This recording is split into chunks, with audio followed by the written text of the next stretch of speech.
L'administration Trump annonce un assouplissement majeur de l'encadrement des émissions de méthane. C'est le deuxième plus grand émetteur de gaz à effet de serre après le dioxyde de carbone. L'Agence de la protection de l'environnement va annuler l'obligation pour les pétrolières et les gazières d'inspecter et de colmater les fuites dans les puits, les pipelines, les entrepôts. On en parle avec Alain Webster, professeur au département d'économique de l'École des sciences de la gestion à l'Université de Sherbrooke. Bonsoir, M. Webster. Bonsoir. Alors, cette règle-là sur le méthane était en place depuis 2016, sous Barack Obama. Pourquoi avait-on imposé cette règle-là?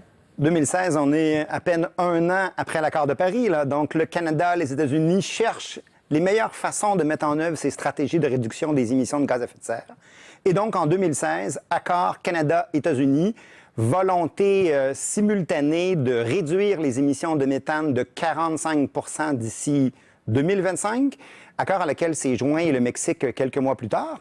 Donc, c'est pas seulement qu'une stratégie des États-Unis, c'est aussi une stratégie nord-américaine. Et ça sera fort intéressant d'entendre le premier ministre de l'Alberta ou les chefs des différents partis politiques venir nous parler de leur stratégie de réduction de méthane dans les prochains mois si les Américains se retirent de cette approche, plutôt que nous parler de péréquation et de pipeline. Mais là, l'administration dit on outrepasse nos compétences comme gouvernement fédéral et on n'a pas besoin de faire ça de toute façon. Il existe des crédits pour les entreprises pour réduire leur méthane. Est-ce que ça vient se justifier?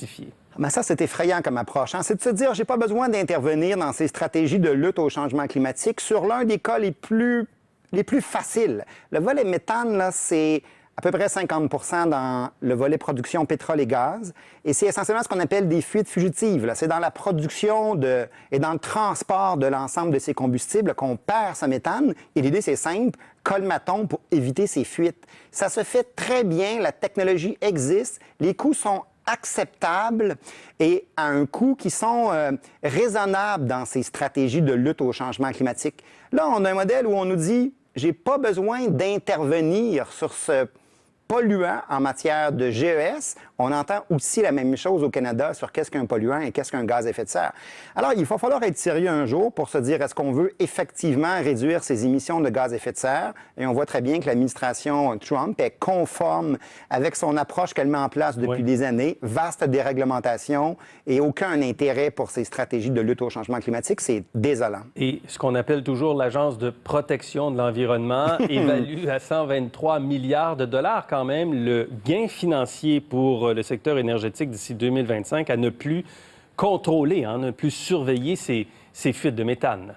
Et ça, c'est intéressant dans votre analyse parce que là, on se dit, il y a un gain financier à ne plus réduire ces émissions de GES parce que j'ai une dépense de moins.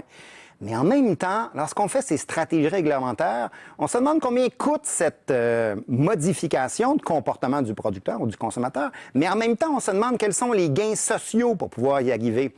Et ce que l'administration Trump a reculé, a défait également, c'est le modèle économique pour mesurer ces coûts sociaux du carbone. Alors, lorsqu'on a mis en place cette stratégie, avec une estimation des coûts sociaux à l'époque de plus de 40 $ américains la tonne, c'était rentable de faire ça socialement parce qu'on avait un coût associé à cette réduction, mais on obtenait des gains en matière de réduction des GES qui se traduisaient par des gains également économiques, pas seulement environnementaux. Donc, c'était rentable. Et c'était facile pour les entreprises, en tout cas, ça devenait possible pour les entreprises de préciser les coûts qui sont associés à cela, les gains qui sont associés à cela. Est-ce que c'est pour ça aujourd'hui que les grandes pétrolières, par exemple, s'opposent à la décision de déréglementation de l'administration Trump?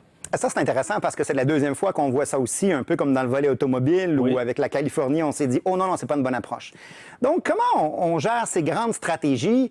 Par une certaine forme de cohérence dans l'action, une cohérence de l'État, mais en même temps pour les entreprises, de se dire il faut réduire l'incertitude, notamment sur ce prix carbone et sur ces stratégies de réduction. Il ne faut pas jouer au yo-yo, comme on a fait en Ontario, par exemple. On met en place une bourse carbone, qui est une idée géniale, pour ensuite la retirer. On ne sait plus comment investir et comment travailler dans ces stratégies. Donc, dans un premier temps, on nous dit c'est pas une bonne chose parce que le gaz naturel, notamment, on le présente comme étant une espèce d'énergie de transition propre. Si on n'est pas capable, mais plus propre que le pétrole et le charbon, si on n'est pas capable de contrôler ces émissions de méthane, bien, ça devient de moins en moins vrai. Et cette part de marché qu'on veut gagner sur une énergie plus propre, on risque de ne pas la gagner. L'autre élément intéressant, c'est une espèce de positionnement. Là, plusieurs entreprises ont annoncé il y a quelques semaines à peine une vision de ce que devrait être le rôle d'une entreprise, avec comme scénario, il n'y a pas que les actionnaires qui sont des parties prenantes dans lesquelles il y a un enjeu fondamental, mais il y a aussi un ensemble d'autres éléments, dont les citoyens et l'environnement. Oui. Et il faut faire attention à mettre en place les meilleures stratégies possibles. Et parmi les signataires, on retrouve Exxon et BP qui viennent nous dire il faut faire attention à notre image. Évidemment, on fait ça parce qu'on pense qu'on va gagner en bout de ligne. Oui. Donc là, on a l'administration Trump qui est en train de ne pas comprendre cet enjeu-là et sûrement faire le jeu des plus petits producteurs qui, eux, ne sont pas capables d'investir adéquatement pour contrôler ces fuites. Mais globalement, c'est une perte. Un mot en terminant. Quand on voit ça, et quand on voit aussi le gouvernement en Ontario qui veut aller jusqu'en Cour suprême, et M. Scheer, tantôt, le chef de l'opposition, dit la première chose qu'on va faire si on est élu, c'est qu'on va annuler la taxe carbone. Est-ce que la taxe carbone est appelée à disparaître compte tenu du contexte politique? Est-ce qu'elle devient contre-productive? Si on abolit la stratégie de tarification du carbone, oubliez l'idée d'être efficace au Canada en matière de réduction de gaz à effet de serre. C'est aussi simple que ça.